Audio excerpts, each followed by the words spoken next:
करेंगे तो बांटने वाले महफिल सजाएंगे। बांग्लादेश में देख रहे हो ना, तो वो गलतियां यहां नहीं होनी चाहिए। बटेंगे तो कटेंगे, एक रहेंगे तो नेक रहेंगे, सुरक्षित रहेंगे।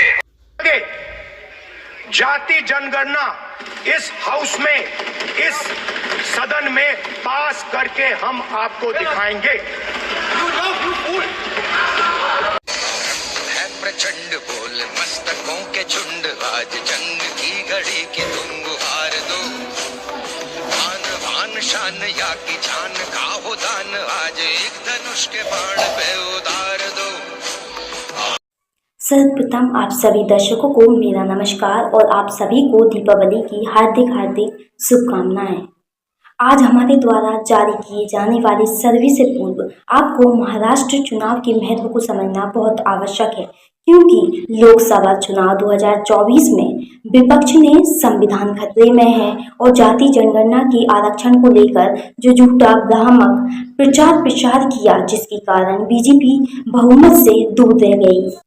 लेकिन हाल ही में हरियाणा चुनाव में जाति जनगणना कर हिंदुओं को बांटने की विपक्ष की कोशिश की काट उत्तर प्रदेश के सीएम योगी आदित्यनाथ ने बंटोगे तो कटोगे के रूप में निकाली और आरएसएस ने हरियाणा में जमीनी स्तर पर इस संदेश को प्रसारित कर हिंदुओं में एकता को बढ़ावा दिया, जिसका परिणाम हमें हरियाणा में बीजेपी की हैट्रिक जीत के रूप में मिला।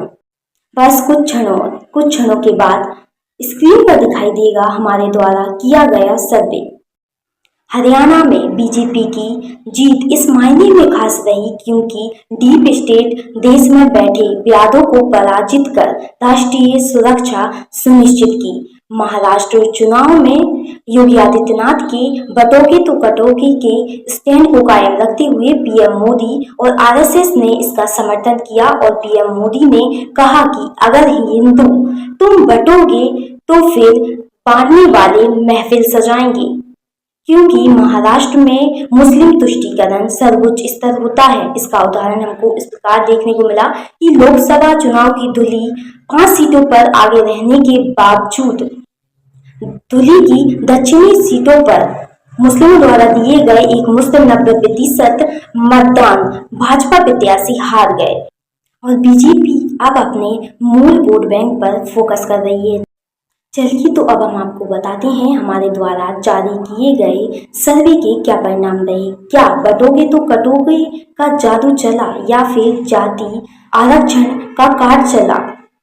चलिए तो अब हम आपको बताएंगे कि हमारे सर्वे में किसको कितनी सीटें मिल सकती हैं।